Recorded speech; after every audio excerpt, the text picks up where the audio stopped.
Hey guys, welcome to another edition of the Rebellion. Rebellion, I thank you for tuning in. And again, we got to apologize for doing this at 6. We know it's super late for the East Coast viewers and listeners. Yeah. It's just, as everyone else, on the West, basically from coast to coast, is experiencing a humongous heat wave. And literally, we've had a couple of brownouts here a few times. So we didn't want to plug everything in and have the show bail out halfway through due to an outage. So again, we do apologize. We know it's late. We really want to get this rolling no later than 3 o'clock West Coast time, but it was just too hot. And to be also fair honest, we had a little bad Joe Wiener Schnitzel yesterday. Yeah. Usually a pretty good restaurant chain. We wanted to celebrate National Ice Cream Day, get some cheap junk food and a couple of shakes, and yeah, it's kind of weighing heavily on us. So yeah. I think we're about at the stage where we both need to eat start much healthier all the time. Either way, welcome back, guys. We're always glad to have you. We hope your days and lives are going well, given all the maniacal stuff going on out there in the world. Hope you can hear us okay. I mean, you have the fans cranked up a little bit. And as I said, it's hot. Did you get that? Yeah, you got that. Here you go. We're starting the video. We got so much to talk about this week on so many levels. And that is the first, wait, let me say something real quick. First announcement for anybody who is watching this now or will later. We're going to have a second show starting on next Sunday. We're having a show that's our new Tantra show. Purely about Tantra, sexual magic, sexual energy, sexual healing, and just energy work in general. If you're interested in any energy sexual work. chocolate. Sexual chocolate's always good. But seriously, guys, we want you all to tune in. And again, I apologize. I mean, I don't know about my appearance. I just like to be a little, not gussied up, just nice for the podcast. But it's like 100+ degrees. And the humidity here is 24, which I know people, it's 24? I'm not having 24 thing. Yeah, for all our Southerners down there, feel free to have a lusty chocolate bath. Yeah, because it's hot when you're not used to it. I used to live in Virginia, really quick to tell you. I lived in Virginia for about 6 months, and I got there right when it became spring. I'm from the high desert. It's very dry here. And I spent the first 2 months in Virginia wearing a bikini because I felt like I was literally swimming. It felt like I was like, I actually grew up back on the East Coast. I grew up in Maryland, and I went to military school in Virginia in the lovely summer of 1980. And, man, when people out here joke about a dry heat, they're not kidding. For everyone who's ever grown up, and believe me, I know how bad even the driest heat can get if you live in Arizona or parts of Cali or wherever now. But for all those who've never truly experienced a wet heat, it's bad. It's really bad. Listen, go kick it in the greenhouse. There you go. You want to know what it's like? Exactly like that. No, it was literally felt like I was in the water all the time. Yep. By the time summer came, I actually acclimatized, but I acclimatized weirdly fast. But when I came home again, I felt like I was in a dry sauna. I felt like all the moisture was going. I have a very good buddy who grew up down in Florida, and he unfortunately suffers from ichthyosis, which means he has incredibly dry skin. Yeah. You know what I mean? So the climate out here sucks for him.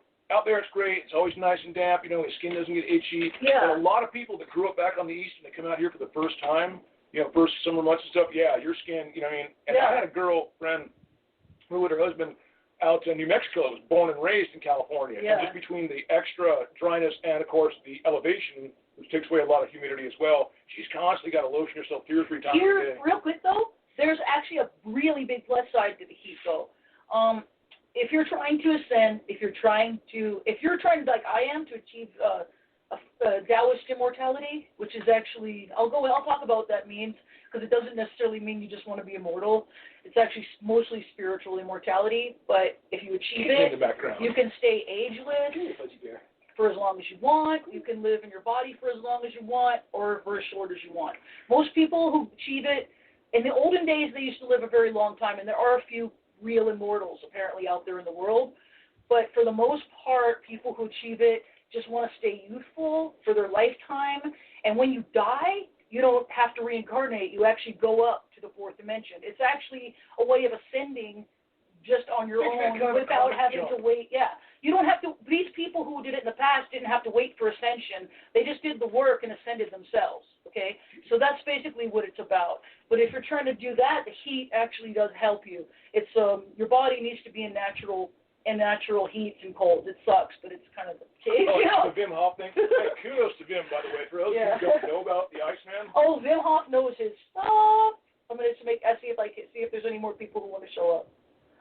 Yeah, okay. Anyway, he knows his stuff. I'm trying to do his thing, and it's actually a little hard for me with my asthma. because I do it and it does help. I do several different breathing exercises that do different things. But like, yeah, I just wanted to like. Anyway, yeah. So real quick, let's talk about some news real quick. First, I wanted to give you guys some more natural treatments for COVID, because there are, apparently melatonin shows a lot of help for it. I don't even get you here. So what we're talking about, guys, there's this thing called the cytokine storm.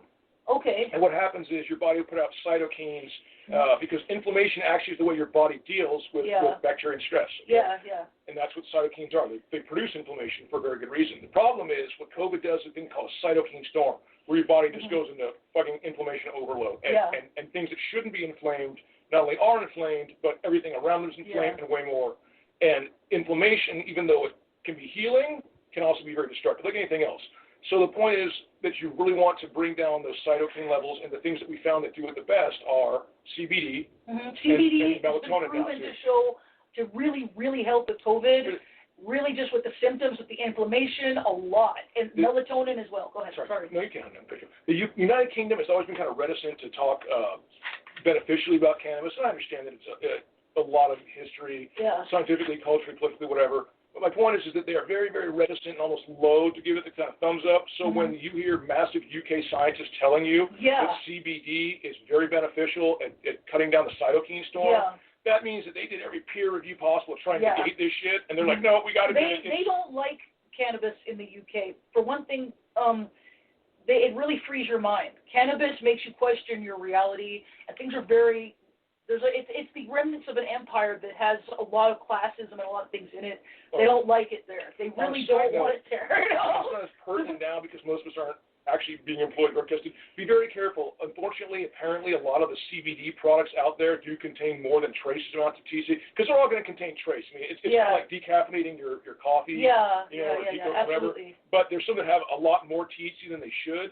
And not only will you not positively test dirty, but you might actually unknowingly be getting a little more stoned than you thought you were if you have to, drive a car, operate a machine, or whatever. So just try and know your product if you can. Make sure it's got some kind of good, and it's the FDA, just like a good reputable thing. A lot of times, you can. I'll tell people, I would take a 3.9-star product with 500 reviews before I'll take a 5-star product with 4 reviews any goddamn day of the week. You know what I mean? So, look at the number of reviews, guys. Look at the number, not the actual rating itself. Look at the number of reviews. You got a pretty substantial number of reviews, and the vast majority of them are positive. It's probably a fairly decent product. It basically, CBD helps with the inflammation, and it helps a lot. Melatonin helps with it. Vitamin D and just direct sunlight, yes, the ozone layer's healed. You can feel comfortable to go out and get some sunlight, So, and all that stuff really helps. But actually, cannabis with THC actually has been shown to block 73% of the receptors that cause you to get COVID. So using some edibles would, if you're able to, if you can, would actually provide even more protection. Now, happily, CBD, I'm not sure about the rest of the states, but I'm fairly certain it's now legal. But I know it's out here you can find it in like a Rite Aid or CVS, so it's confidential. And apparently the things that cause stress, not just environmental factor, but actual stimulants, things like coffee, and obviously the worst stimulants, methamphetamines, cocaine, and such, really tend to bring your body's immunity, or at least your ability to fight inflammation, way down. Conversely, the things that tend to relax your body, like a beer, a glass of wine. Hey guys, I don't know why they don't show you guys talking. Sorry. Usually we get the thing where it shows and we can wait and come back. I used to see a scroll of you guys talking, and they never show that anymore. So I have no idea what you guys are saying. The whole point is I want to be able to talk to you guys. I don't know what Facebook is doing with this. Facebook gacked our stuff, guys. Because every other we could wave to you, we can comment back. I can't even comment on you guys now. It's just us looking at ourselves talking. So if you are commenting, we apologize. I'm really sorry. We're gonna try to fix this. I'll write. I don't know what's Hopefully it's just something where we hit the settings wrong. Maybe if I hit this. No, that just tells me I can write a comment. Well, either way, there's nothing I can do right now. We do apologize, guys. We'll try to get something. I'll do another live just to test it later in the week, see if I can fix this. In a time of such amazing stress, both mental and physical, sensory, be good to yourselves, guys. Listen, this is the time to do that little rainy day fun thing, in the sense of, don't dip into your rainy day money. dip into your rainy day love to oneself in the pool. You know what I mean? If you have those cute little checks that can give each other, like, good for a snuggle or a massage or something like that, do it. Because we really don't know where we're going to be a year from now. COVID notwithstanding, this is a time of great turbulence. You know what I mean? It is. If this is the true time of, like, hope for today, plan for tomorrow, live for the best. Listen, but above all, get your vibration high. Well, one of the main things that cannabis does, and the spirits were telling you this, they would say that cannabis raises your vibration. They would say melatonin raises your vibration. They would say all of it, and it does. But one of the things melatonin does is it helps clear your pineal gland. Cannabis does multiple things. They all do things that are actually healing your body. That's why they call it raising your vibration. When you're in a more healing state, you're at a higher vibration. People who are at the highest vibration actually are Taoist immortals and don't age because they're that high vibrational. And the reason they don't age isn't because they're vain. They don't care about what they look like. It's not about what they, because there's old men who are immortals and they choose to look like old men, okay? But a lot of the mortals look like old men. Some of the women usually look young because it's just more beneficial to women to be youthful, it's societally. It's just fun to change your appearance when you can. If you've been around a long enough time, you kind of, get a kick from that. A lot of people know about Baba Ji, for instance. Baba Ji shows up as about a 19, 20-year-old boy. And he teaches, and he's an immortal. But he's a spiritual immortal. He achieved physical immortality and then actually ascended into a higher dimension, and he occasionally comes back physically. And this is a Hindu thing. This is India. There are photos of him having come back as a person. Oh, there's another immortal that's interesting. This guy I don't think is a true immortal, but it's very interesting because what he'll do is he'll show up as a young man of about 20 years old, and then he'll teach for 10 years. And during the 10 years, he'll age like 50 years. And they are photographs showing him aging progressively. And at the end of the 10 years, he leaves.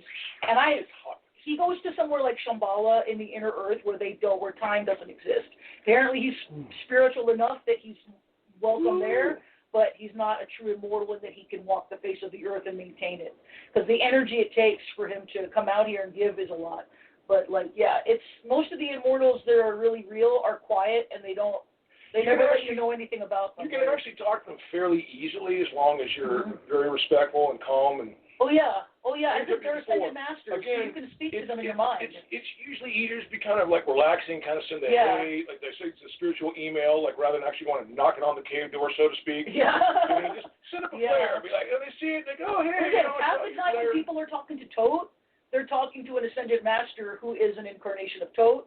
And there's a person alive in this, I promise you, there's a guy alive in this world walking around who answers a lot of that stuff. He's just, the more spiritual you become, you can actually make spiritual doubles of yourself until you can have millions of versions of yourself all out there doing different things. Guy on the bus you see having a conversation like, don't laugh at him, man. He's just here like, no, man, I can't. God, you're not getting it. Stop. That man is woke as fuck. He knows. Anyway. No joke. Let's talk about But I say, it's just back to the little chopstick, in this time of stress, find the little things. Give your partner a little neck rub. Give yourself a little bubble bath. And I know, especially for all people out here that are married, that have kids, my God, just trying to find some alone time to snuggle, a pain in the ass. So don't. Listen, a little soft soap, that liquid dish soap, any of that crap, throw a couple of drops of that in there, get the tub nice and hot, make your loved one a nice little bubbly bath, maybe light a tea candle and tell her, honey, I'm going to take the kids down in the basement and we're going to play Call of Duty or whatever for half an hour, set the timer, it's all yours, vice versa. And then at the end, tell the kids, watch themselves literally 5 minutes, just long as it's going there, rub her shoulders, give her a kiss, tell you love her, you know what I mean? And little things like that actually do make a lot of difference in your day-to-day routine in terms of your self-image, your feelings of comfort, because we're missing of our groundings. We're missing a lot of the social amenities and social interactions that normally give us a sense of constancy, a sense of community, and a sense of balance. And now it's kind of like, instead of flowing into each other, it's kind of like flowing opposite of each other. So it's like two guys trying to frantically juggle, you know what I mean? And open a jug. It's supposed to occasionally go from hand to hand. Yeah. You know what I mean?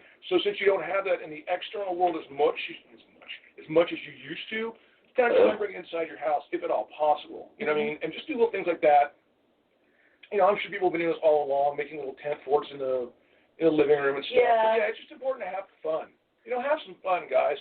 Don't take everything so super seriously that you feel like I've got to buckle down and be so overly disciplined.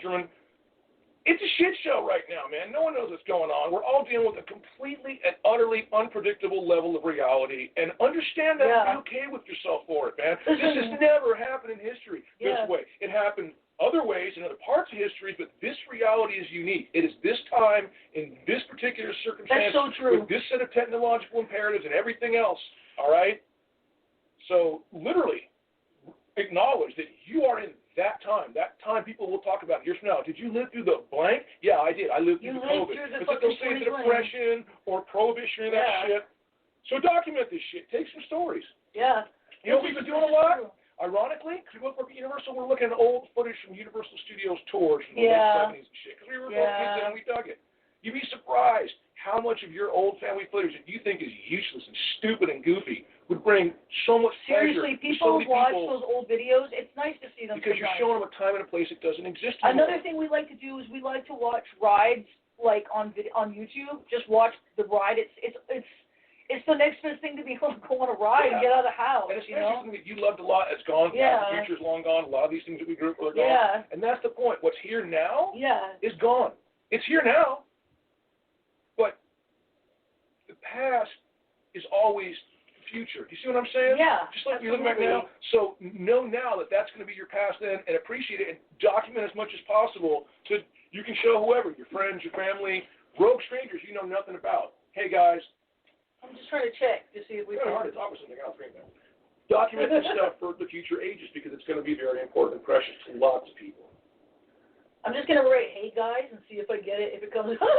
I think it's kind of a moot point. Yeah, I don't think there's anything I can do. I'm really sorry, guys, that I can't, talk to you. I think they're less worried about that than you got to keep grabbing every 20 minutes. I don't know. I just would like to be able to interact with them. Anyway. But anyway, try and document it, man, because that's the funny thing. Back at this time period, it wasn't that common for people to have recording instruments. You know what I mean? So it was kind of special. And now we've almost gotten oversaturated because everyone is taking selfies and everyone is documenting everything. And it's like, I don't give a shit, man. I'm burnt on it. But years from now, this will be so pertinent. This will be so relevant. This will be so appreciated. Absolutely. So please do it. Absolutely. You know what I mean? Seriously, just go film your neighborhood, I don't know, markets or whatever, because you know what's going to be there in 10 years from now. You might have some cool little bodega or just some awesome little restaurant, something that you dug that you're sure is going to be there forever. Like, oh, this weird thing happened. Not there anymore. You know what I mean? People do appreciate that stuff. But it's like, We're making history. That's the point. History is here right now, every day, all day.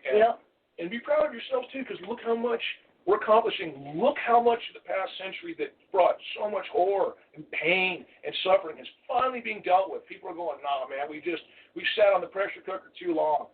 You gotta not just turn the steam down. You gotta take the lid off. You gotta take it off the stove. It's just not working. Yeah. It's just not working. That pot has been boiling over too long, and the gumbo done be ruined anyway. So you know what I mean. Here, let's get into some news really quick.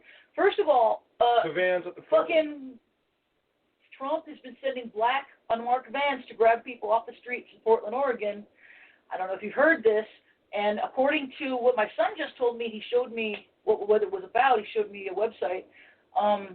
It's literally they're there dealing with graffiti and statue desecration. Like literally, he has people in vans grabbing people off the street because they're graffitiing things and knocking over the statues. And that's what they do in Chile. That's what they do in South America when you have a dictator. They grab people off the streets and you never see them again. Now, I don't know if we're going to see these people again, but I don't know that we are going to see them again. I have no idea what's going to happen. I have no advocate of destruction of private property. Yeah.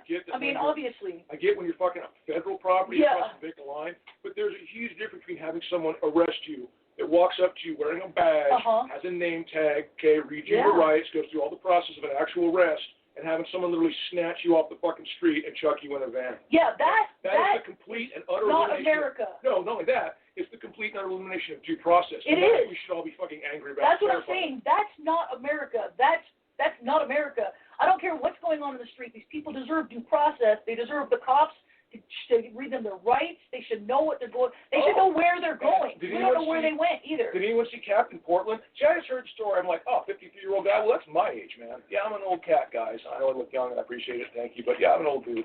And this guy's my age. He's up there in Portland. Apparently, he got wailed on. And he's an ex-Navy commanding officer. And he was trying to talk to them. He was trying to calm them down. He got his hand broken 3 places. And I got to say, it's actually kind of hilarious because it's a classic example of some jackbooted dumb fuck with a baton like I used to work with. You know, I mean, it just had too much fucking ego, not enough fucking manliness. And this dude's a big dude, Captain Portland. And they're wailing on him. He's just looking at him like... And he was standing there taking it like it didn't even bother him. Knock this shit off. But they broke his hand. Yeah, that's serious. Well, his turns go like, all right, well, they're beating on him. Yeah. I mean, homeboy's just wailing on him. And he's just like, it's like he's nailing an oak tree. And you're kind of like, 3 or 4 of them beat on him. He just sits there and looks at him. And one guy just sticks the pepper spray 2 inches from his face and hose him. And I go, all right, fuck it, I'm gone. Yeah. You know what I mean? But again, understand, guys, I, as I said, used to work with law enforcement. So I don't have an antipathy towards law enforcement openly or love for them. I love the men and women that I've worked with that I know personally, that I know to be righteous and just and amazingly decent individuals. Yeah.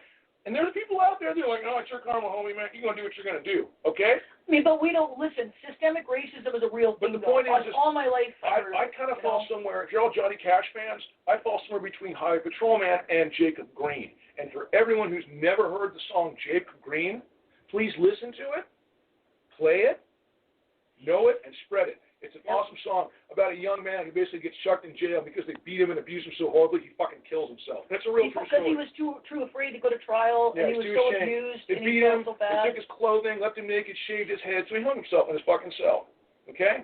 And, you know, there's so many more like that where they just, and it sucks for the cops too, man. If you think it doesn't, if you think they're all there woo-hooing it up on a couple of corrupt dickheads running the fucking ranks, it ain't true. Just today, the LAPD captain said, listen, man, I would love to be able to fire officers. I cannot. I do not have, and for all you that don't know, he can. Other departments in Minnesota, as soon as those guys knelt on Floyd's neck, the guy was like, oh, yeah, fuck it. 4 days, you're gone. Yeah. Here, for better or for worse, here's how it works. It's a police commission review. When an officer goes to be fired, he goes before a review, which is like 5 other LAPD officers and 1 civilian oversight. So guess what fucking happens? Yeah, that's not cool. That's why LA is so corrupt, and it is. All my life since I was a kid, every black person I've ever known has told me that they've been harassed by the cops. Every single one. You think I don't believe them after a while? Oh, you're just lying. And no, I would be an asshole if I told a friend of mine they were lying about being harassed. Like, how many times you got to be stopped by a cop for nothing before you know it's about the color of your skin, you know? And for me, I've been harassed by cops, but not because I'm white, because I'm fucking stay up late in the wrong neighborhood. You know, that it's a lot of things that make people pick on you besides your skin color. But the skin color is something you can't wash off. You know what I mean? You can't pretend. I can pretend I'm not a witch as much as I don't think I should have to. I can, and they can't pretend not to be black. Yeah, I can pull over, but I fear getting stopped, arrested, having my car, whatever, taken. You know what I mean? Yeah. But again, I can change. I can shave. I can put an eye segment, a suit. You know what I mean? I can look in a manner that makes them much less likely to pull my ass over. Yeah. Okay? They can't. And I'm just saying, like I said, I'm not kissing anyone's ass, and I'm not fucking trying to blues anybody either. I'm just being a realist, having lived in Los Angeles County and state, you know what I mean, for the past 30-some-odd fucking years, as a biker, as a punk rocker, as a guy that went through, you know, many scenes, you know, I'm just saying, I've run a pretty good gamut of the social structure and, you know, the entirety of it, and it is what it is, man. You know what I mean? But yeah, it's definitely not unbiased. It's definitely not just and fair and equal, but then, you know, really where it is. The problem is LA's so big and so vast, and the problem is it's the Wild West, man. It never stopped being, it never stopped being the fucking Wild West. Never, not ever. Not at one point ever did the killings and the shootings and the shit stop. They just kind of went underground. Mm-hmm. You know what I mean? To be honest, to be honest though, listen, before 2020, violence in the inner cities and shit has been going down for decades. Yeah, it's actually been getting better. It's been getting better since the 90s, here in LA and everywhere, all over the world. And you want to know why? You probably don't want to know why. You know, a lot of you aren't going to want to hear why, though, because there's a really good reason why. Because a lot of poor girls, white, black, and in between, had access to abortions. So instead of bringing a kid into the world that they didn't know how to raise and that was going to be abused and hurt like they were and then would turn into a criminal, they had abortion. And we're not calling out personally. I'm not saying that you should have an abortion, because I don't like that. What we're basing this on, there's an amazing book called Freakonomics, okay, and that's one of the stories where he points out that, you know, there was this oh, in the 80s, gangs of youth are going to come roaming, and it never happened. It never happened. Because all the girls that would have unfortunately been single mothers that had these kids, yeah. that would have grown up to be little gangbangers, didn't have the kid, they didn't grow up to be gangbangers. So there's a channel we talk about called Soft White Underbelly. And just this cool guy, Mark Lyda, that goes around documenting people, mostly Skid Row, but also working class people really and shit. Sad. Really sad. In every single case, man, you have a single parent household, person struggling to do it. Yeah, or the kids being abused at home, the parents don't want them. Fails at the age of 14. It's those crucial ages, 13, 14, 15. Yeah, I mean, the story, this girl, Honey, I just want to cry over. She breaks my heart. She's just this little girl. Come on, buddy. No, I'm just letting him out. You want to get up. This little girl, fucking her stepdad was molesting her. She's from Compton, white girl. Her stepdad was molesting her. Her mother didn't care. She started smoking crystal meth at 13. Stop crying. Long story short, terrible story. Poor kid loses her daughter. You know what I mean? Like she's got 2 kids at 17 years old, and one died of COVID. Yeah. Okay, I was like, you poor child. This. You think God wants this? There's a spark of God inside that little girl that's trapped in a story so bad that there's probably nothing that you can do to get her out of it. And the fact is that she should never have had to have been born into that. That's where we're going with this. I have never said, you shouldn't have kids or you should have kids or whatever, but too many people have them that neither have the wherewithal to raise them nor the capacity to truly, from their own, they're basically kids themselves having kids who are having kids who are having kids. And they'll tell you, my parents were shitty to me, my parents split up, so, I had a kid, and at some point, you've got to have education for people, parenting classes. Yeah. You know what I mean?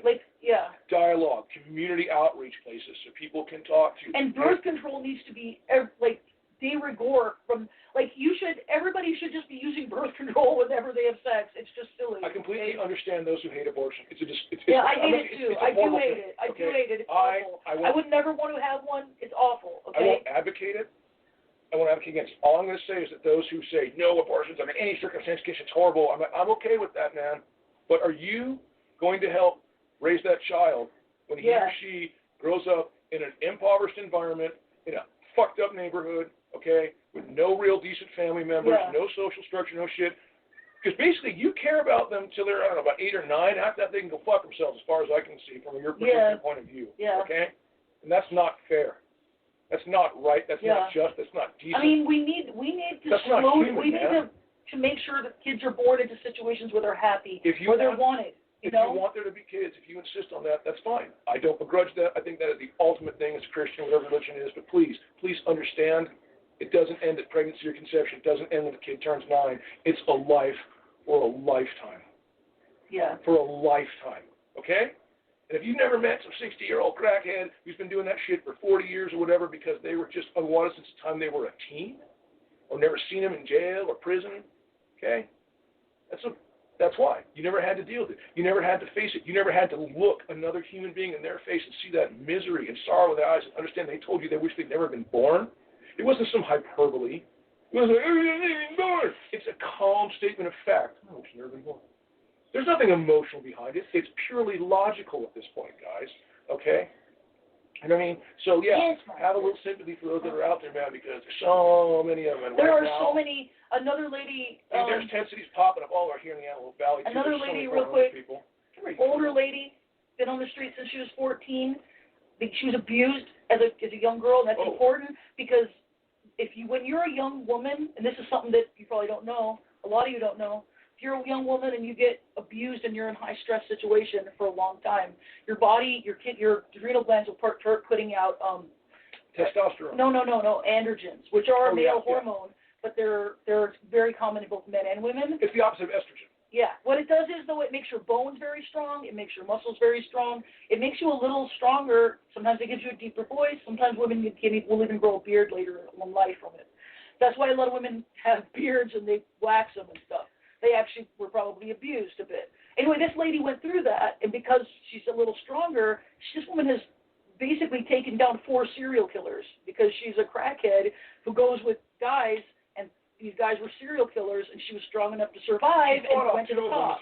But yeah, name's Riley, poor sweet lady. I really felt for her. She was a really good soul. Seriously, check out her story on Soft White Underbelly. You know what I mean? And if you ever... She forgives all the people who've hurt her. because she knows they were hurt. She was just so involved, really, for somebody. You can who tell like, it really touched her. It really touched me too.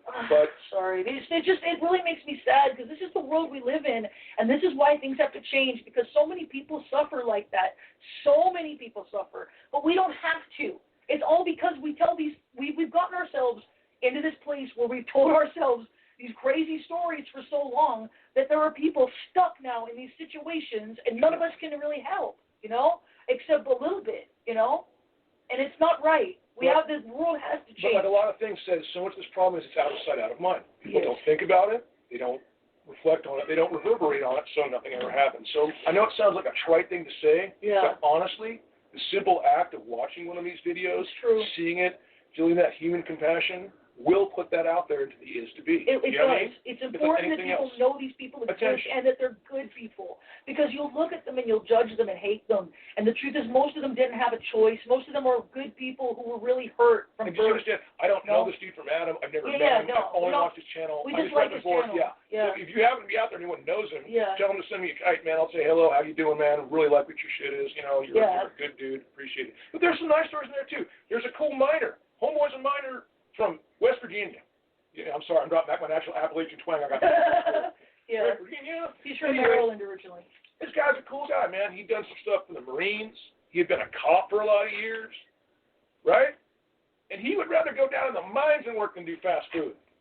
Yeah, he said that. His words, not mine. He said that. His words. Hell no, dude. You know what I mean? And he's driving. And you're looking at one of the most dangerous occupations in the world. Yeah. Miner? Oh God, black lung disease. Cave-in, explosion, gas, you name it. Literally, probably one of the most dangerous, at least the top three up there. And he'd rather do that than work at Pizza Hut or Del Taco, or whatever the hell it is, because it's just that demeaning and just that rude. And people will ask you, well, why? And again, it's a matter of respect and pride and self-worth and how you see yourself. You know what I mean?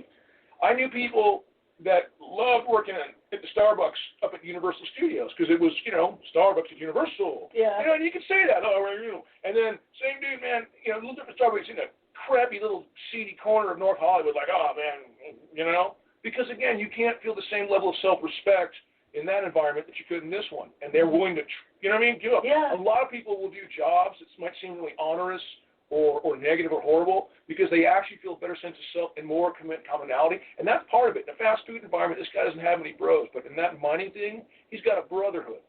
He's got a community he's with. And that's the number one thing they're trying to steal from us now is a sense of community, be it an actual social community, in terms of your neighborhood, right? Be it a community in terms of the music you like. We used to get out and we'd go. Remember, you'd go to a show. Hey, man, you like this? I like this. Right? We all used to have this great sense of commonalities in terms of our likes and our dislikes and our accords and and now we're all being selectively kind of stuck into internal little groups where it's kind of running around like hamsters. That's what that's the whole, first of all, let's get back. Let's just go over a few things that are happening in the world right now, okay? There's been a... We're digesting all this guy. Again, heat stroke. Huge locusts in Africa. Oh, China now, too. And China. Massive flooding in China, which is threatening their nuclear stuff. And if you didn't hear about it, during the time there was the great Communist Party meeting in China, the sky went black as night during the day. There's video of it all over YouTube if you want to see. And there's another thing about that. And Hong Kong, you know what's going on in Hong Kong, obviously. See, I support the Hong Kongers. They love us. They're looking up to America for freedom, and we're letting ourselves down. We're letting everybody down by not being leaders now. We need to be leaders. You got to check this out, guys. Listen, if you don't want to wear a mask, I'm not the kind of person who'll yell at you, but you need to understand that you are being very selfish. I'm sorry I'm calling it on it, man, okay? The whole point of the mask is to protect yourself and others. You don't know if you're infected. You can't. You can be perfectly healthy for all intents and purposes. You can have no temperature. You can have no signs whatsoever and be a literal transmissible carrier. I need to emphasize that point. You can feel negative. And everything that would be there shy of the actual test say you are not a positive carrier, and yet you are. And every breath you exhale, every bit of spittle comes out of your mouth is right. Because even as you just breathe, microscopic particles of spittle are coming out and touching things. That's why. I might actually have it right now, be unaware of it. She might have it right now, be unaware Yeah, of it. we don't know. I mean, we were really sick They've early done on. We testing don't where know. people had it, didn't have it, this, there. We haven't been tested. I don't want to be tested unless I have to be, but like, The only I'm viable just taking solution precautions. is to put something over your face. And it doesn't have to be, I know people want the ear strap. I get it, man. I haven't worn one of those yet. I hate those things. They pull the Yeah, back of we wear other kinds of masks. I dig my good old-fashioned Holly bandana, which I've had since I was a tender youth. And I just throw this sucker around my face, just like I used to, or still do when I go out on my bike, and everything's copacetic. And I just pull it down, pull it back up. It's cooler in the summer, actually. It's the other one. I get it, man. I get a lot of people don't like masks, but they're just annoying. And, they are annoying. Don't get me wrong. You tend to smell your own breath, which is pleasant. You know what I mean? You know, and they're hot. It's the summer. It sucks, but it's like it's saving lives. It's about the herd. This is one of those herd things where if not everyone does it, it doesn't work. That's why it's kind of a big deal, because now in America, the whole COVID thing's getting out of hand. Herd immunity is not going to be a viable concept. We're not all going to. Oh, well, let me. I wasn't finished what I was saying before. You kind of distracted me. Yeah, I'm sorry. Okay, locusts in Africa and in China. There's floods in China. Nuclear shit. There's Hong Kong, and then there's and then here we've got unrest here over racial stuff. We've got people fighting over the mask. There's just unrest all over the world. Everywhere you look, there's either a natural disaster or people are fighting in the streets. And what I've been told by the spirits, and they want me to be able to tell this to people, is that this is all part of the pole shift. And I know this sounds crazy, but the idea is that our minds, first of all, the brain is just a tuner that tunes in your mind, okay? Your brain doesn't create your mind. That's a false thing that science believes. It's not true. You tune in your mind from another dimension, basically. And your mind is connected to the Earth's magnetic field, in a sense. And if you were fully awake, the more awake you are, the more parts of your mind and spirit actually go up, up, up. Most people feel like their aura is about 3 feet around them. That's very, very small, and that's just the first layer of who you are. That's not even really who you are. That's just the smallest little thing, okay? The next levels go out. My mind is about the level of the size of my room, okay? But you can go even beyond that until you're getting up to the upper atmosphere. There are things that say that angels are as tall as the sky, and that's true. But it doesn't mean that their bodies they're going to show up. There are giants, and giants are related to them in a way, but it would take me a while to explain. But I was going to say, just remember the first law, the first thing of the Emerald Tablets of Toad. The universe is mental, all is mind. It is. The universe is literally like a giant mind. Yeah. It is quite literally mind. Yeah. Okay? Everything, and I said this last time, and I'll say it again, keep up here. And I know it seems a little terse, but I just want to repeat it over and over. The is to be is constantly manifesting from the all that is, the mind, eternal, okay, into that which is and now was.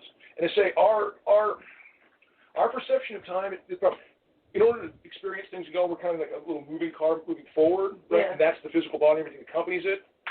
But your mind, your spiritual mind, isn't tethered to that. It's just, you know what I mean? Mm-hmm. Think of your body as something that is constantly kind of moving forward along a path, so to speak, but your mind is like this free-floating balloon with an infinite strength, and it can go anywhere. It can go up, it can go back, it can go forward, and that is space-time. That's how you can revisit things in your dreams. That's how you can see other things in the future. Let me get back to what I was saying real quick, because remember, it's all up here, guys. It's all up here, yeah.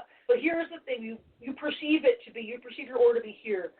When you get to the edges of your personality, you'll be at the edges, say, of your aura here. And what you'll be experiencing is you might start to have some problems in your life, some issues. These are the kind of issues you'll run into over and over again, okay, like you see in your life. And what that is that's your genetic, that's in your DNA. Those are literally kind of the voices of your ancestors. And some of them a lot of them don't want you to evolve, okay?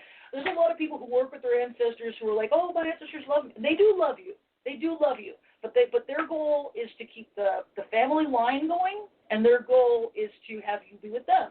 And if you want to evolve out of this universe, you do not have the same goals as your ancestors. So you need to get beyond them and once you raise that, you get beyond your DNA, you make peace with them, you love them, you care for them, you give to them. okay? That goes without saying, obviously. But you don't have to always do exactly what you think your ancestors, you have to go beyond your ancestors. You have to be bigger than them. And once you get out there, you get to another level of ancestors. And beyond that, then it's all spirit and dimension. But it actually, eventually your aura can be almost invisible because it's so big, it's as big as the whole, you're part of the whole Earth's consciousness. Basically, you've evolved yourself into something so big that you don't even perceive yourself to be just an individual anymore. And that's possible. Right now, this is the time if you're going to do big shit, And, I've said this before, I've said this online, but I haven't said it here. Seraphim, the word seraphim means fiery. And they're always associated with serpents. So basically, they're fiery serpents. The seraphim is just the kundalini at the bottom of your spine, the fiery serpent. And when you're filled with the Holy Spirit, that serpent blows up your spine. And when Jesus came back in the late parts of the Bible, he gave all the disciples the Holy Spirit. They had a flame coming out of their head. That's because their kundalini had awoken and risen and connected them on a higher level. Also, they had a lot more faith and stuff. Because even you have to work at the fact that we've been raised with so little faith is what holds us back.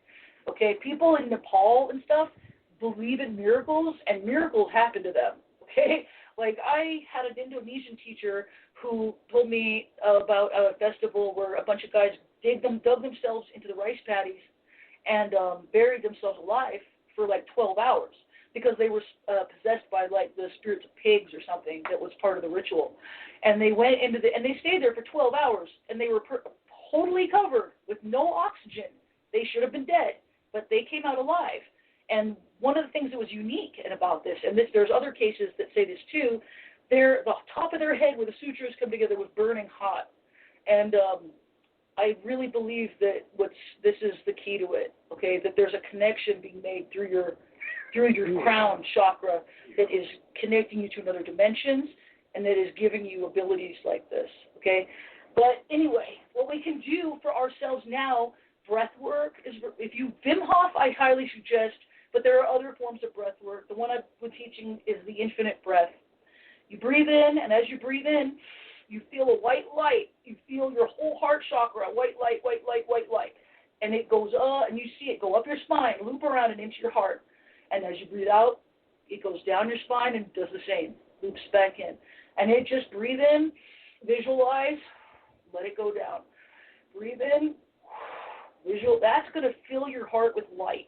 And light will protect you more than cannabis, more than melatonin, more than vitamin D, although you need to do all that too. Light will protect you. Light will protect you from being harmed. Because I was shown when they asked me to open the gates so that light could come through, and a vision I had several years ago, they asked me to open these gates. They're consciousness gates, okay? The darkness that we see is darkness that lives inside of us. The shadows are like lower dimensional beings that basically live inside of our consciousness, and we see them and they manifest physically, like the shadow beings, if you've heard of shadow beings. And the first thing when you open the gates, that releases that. And when we see in the world now, with people fighting and the unrest, that's part of the fact that the gates have been opened and all their evil is coming out. However, the light is coming right behind it, and it's going to wash all this stuff away. And I was shown that if you could hold light, you would not only be safe, but all the spirits, all the ancestors you're connected to will also be safe because they'll be transformed by your light, okay? And if you're a bad person, if you can't love other people, if you can't think of others first, if you can't make a sacrifice, you're not going to be able to hold light. And not only you, but all your spirits are going down with you. They're all going to be washed away. It's all going to go away like it was the grease trap of the universe getting cleaned up after 10,000, no, probably more like 100,000 years or something, This is a bad time, but it's an important time. So people are revealing who they really are. That's a big part of this. The world is in turmoil in exactly the way they said in Revelation, but it's not that the Bible is 100% correct. The Bible is another book that has truth in it, just like the Vedas have truth, just like the Egyptian Book of the Dead has truth, and just like Hopi myths have truth, okay? They're all truth. They're all part of the bigger truth. And, you know, just like I've spoken of the Kalki avatar. Kalki is the final avatar of Vishnu, and he is the one who will come on a flaming horse and destroy evil in the world. And that sounds a lot like Jesus in Revelation, huh? Because they're the same person. And the Kalki avatar will come from the inner earth. He won't be a person born from us because, to be honest, our DNA is messed up and we have evil in us, okay? And the whole point of this whole process is to wash away that darkness inside of us so that we can evolve and ascend finally, okay? What I've been told from remote viewers is there was a terrible accident, an industrial accident, like 70,000 years ago that let in these shadows from another dimension, and that our whole reality, this 3D reality, is a way of trying to deal with that, because were we able to act, like, basically one of the reasons they tell you not to practice magic is because most people, when they start to get into the magical parts, they start to run into the shadows that are part of their consciousness, and the shadows, or if they get control of you, you will do evil with it. You will do nothing but evil with it. You might even tell yourself you're doing good, but you'll be doing evil because you're being selfish and you're not able to get beyond your own ego. And that's a reason that the great work is so important. And I suggest the Golden Dawn above all of this. You know what I'm saying, CJ? I always like to make the other writers. They're good that way because they have a system that starts you low and you build and build and build and build. And at each level, you have to give up parts of your ego. You gain more knowledge. You know, it's a great preliminary thing before you really get into the big magic, you know. But it's important that you get over your ego, because I know too many people, people evolving on their own, especially, and this is something I wrestle with, every human wrestles with this, okay? You get to a point where you feel like you're so connected to the universe that maybe you're Jesus, you know? Maybe I'm Jesus. Why can't I be Jesus, you know? But you can't, but you're not, you don't have to be Jesus, because what it is you're Christ. But other people are Christ too. Everyone can become a Christ consciousness. And people who tend to vibe with the dark tend to either think they're the beast or Babylon or someone like that, or Lilith sometimes, things like that. Or people who vibe with the light tend to think they're Jesus, or tend to think they're Mary Magdalene or Mary the Mother of God, things like that. And it doesn't matter who you were, because you are all those things. You are Jesus, and you are Mary, and you're all those things, because we're all parts of each other. We're all each other.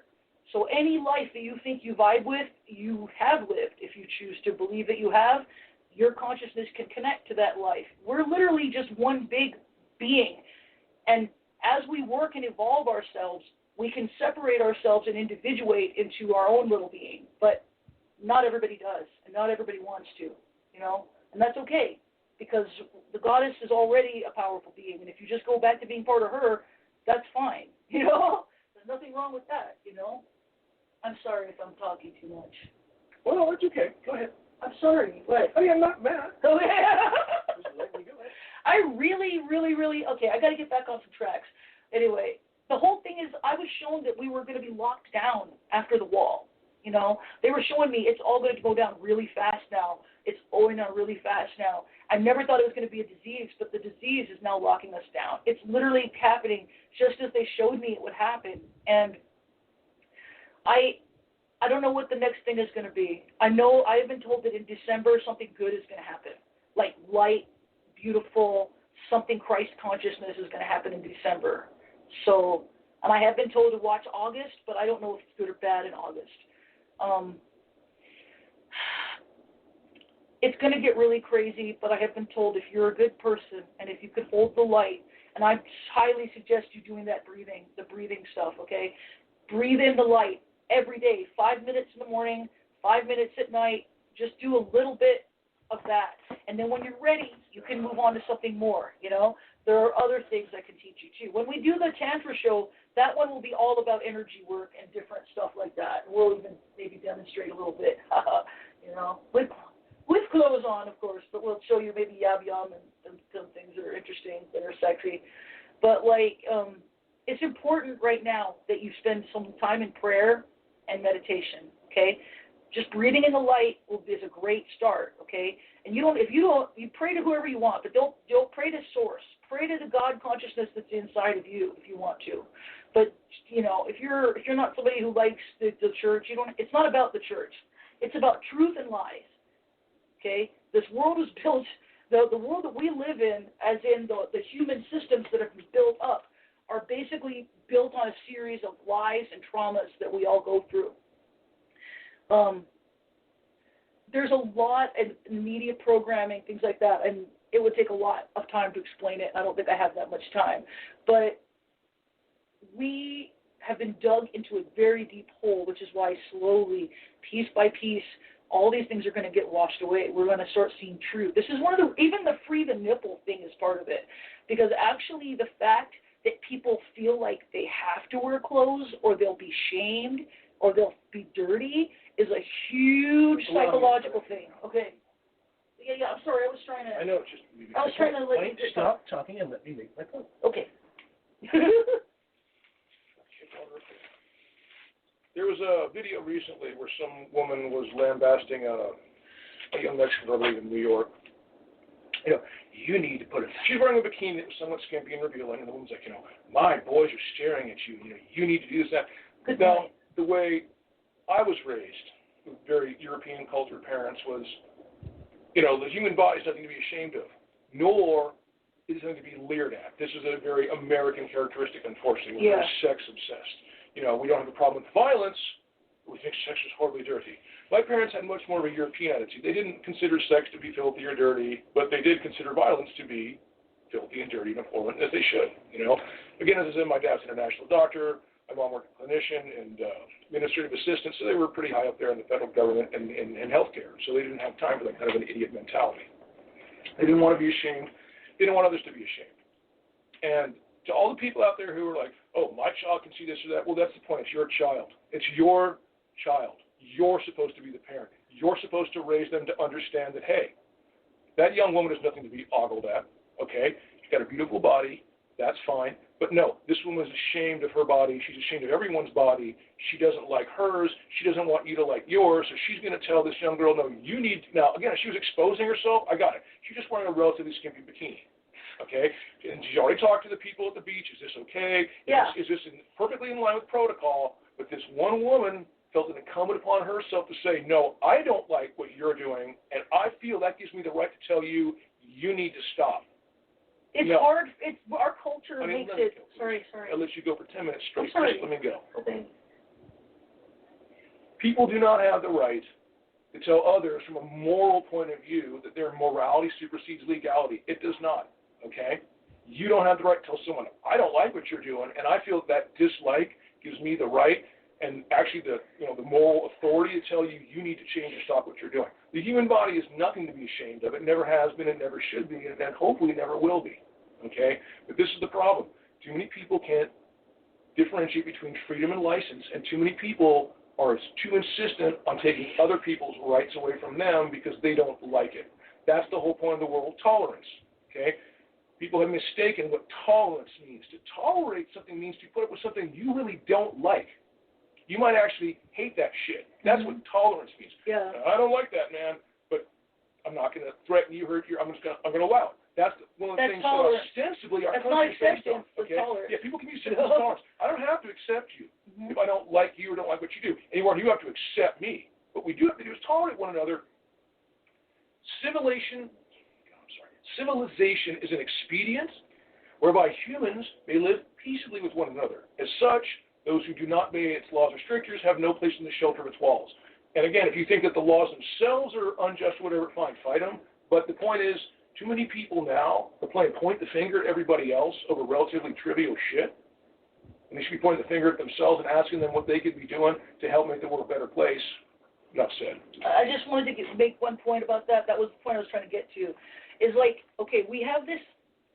Everyone has this image of them that everyone else has a perfect body under their clothes, you know, and that you yourself have some weird, abnormal. Women especially, and that's the media doing it to women. Because I went through that as a kid too. It's horrific. They make you think you're ugly over stupid shit. But men too. Everyone feels like everyone is. Oh, if they saw me, everyone would think. You know, and an unreasonable standard of beauty. Yeah, and it's not true, okay? That's why people are so, that's the trauma. Everyone is hiding their body out of shame, okay? Out of shame over stupid things, and it creates a schism in your mind. It creates Sorry. It creates a situation in your mind where like, it really, really messes with your head, okay? It really breaks you down. Like now, if someone was to take your clothes away, you would be completely helpless. You would be completely helpless. And it wouldn't matter because, you know, you've been trained to feel so ashamed of your body, you know? And that's the first trauma they put on you and a continuing one because you can't ever really get over it until if you go to a nudist camp, you can be like, oh, my God, everyone else is imperfect too and everyone's nice and no one cares. Look at all the wrinkles and sags and stuff. Yeah. Like, you know what? People grow old, they die, okay? Yeah. As much as you want to be, ain't no one walking around fit as shit at 94. You mean they might be fit as shit for a 94-year-old? Well, even if you were, the whole point is even if you were perfectly fit, one booby might be larger than the other. Your thighs might be too big. It doesn't matter if you can stay young or whatever. Even the people like Baba G, he doesn't show up trying to look perfect. He looks like himself at 19, which however that was. He just likes to be young. A young, healthy body. That's all he wants, you know? And that's the first thing, you know? And then the way a lot of us were potty trained, I won't go into that, but that can cause problems. Sending you to these schools at an early age, forcing you to get along with people who you shouldn't have to get along with. There's a lot of things they do that seem for your better good that are actually causing you trauma, and it keeps, especially the shame over sex. Because the shame over sex makes you sublimate the sexual desire into violence. And ironically, we've gone from a culture that completely overly made you feel guilty about sex to one where there's literally no shame or stigma attached to sex whatsoever, but there's a horrible shame and stigma attached to love. Yeah. Yeah. It's gotten to the point where... What do you mean you got to love someone to have sex with? Yeah, people are getting weird. What's wrong with you? Like, that's abnormal. I just learned there's something called demisexual, and people are like, I have to have feelings for someone in order to have sex with them. That makes me unique. I'm like, if that makes you unique, then I'm glad the world is ending because that's horrible. If everybody's going around, they can just have sex with people without even liking you. Like, you didn't even flirt with this guy for 5 minutes. You don't even feel one connection with him. Oh, I have to have feelings for people. Yeah, most women used to be like that, and a lot of men. Okay? The whole idea is, I'm actually relating. I'm saying it's people have been so divided they literally do not see the other person as a person in terms of their actuality as a person, rather than a person in terms of their specific characteristics that they themselves. It's not you, Cal, that I like. It's tattoos and face. You know what I mean? And that's all I want. I want this image of you to be the image I want you to be long enough for me to fucking smash with you, and I'll be for you what you want, and you be for me. Yeah. And people always have done that, man, but usually it's because they actually were those things. Yeah. And you had this nice little commonality. Yeah. And again, there's this creeping pestilence of like, compassion and love, those are outmoded concepts, and those are just, bullshit things. It's kind of like Brave New World, don't you think? Because Brave New World was all about you could have free sex, orgies, everything was okay, but love was wrong and the family unit was illegal. Yeah. And that's kind of where we're going if you think about it. It's not convenient to have a family. If you have to travel, your wife gets a job somewhere and you get a job somewhere else, it would be far more convenient for the companies if you just broke up, wouldn't it? You know? I mean, think about it. When it's state-run kids, when the kids are educated cradle to grave by the state, we're done. Which is why... Never forget that's what Hitler said. Never forget, he said, I care not a whit for the adults. Give me the children, I will rule the world. It's the truth. They don't give a shit about us. It's the truth. We don't matter, man. We're old. We're done. If the little ones cropping up, that's the one they're going to put that fucking syringe in their head and fill it with all that shit. Oh, yeah. That's what we got to watch out for. It's just sick, I'm just saying, like, this is why things are like this. Because for decades, the media and the government have used black people as a scapegoat. And I only see the government because the CIA did put crack in the inner cities. That's a fact, and you can look it up anywhere. They actually admitted to it, just like they admitted to the Tuskegee experiments. Yeah, okay? There's actually a great 60 Minutes about that. Wow, good timing. The LAPD captain then it broke the whole story. But again, guys, we apologize. It's been a little rambling. Sensitive. We're sweaty, we're hot, we're miserable. Trying to take a good shot. As always, thanks for listening. Thanks for being here, though. We know we were digressing all over the place. Oh, man, I was trying to keep it going, and it was really hard for me to keep my stuff on track. It's okay. Thank you guys for joining in. We hope you had a good week. We hope you have a greater week.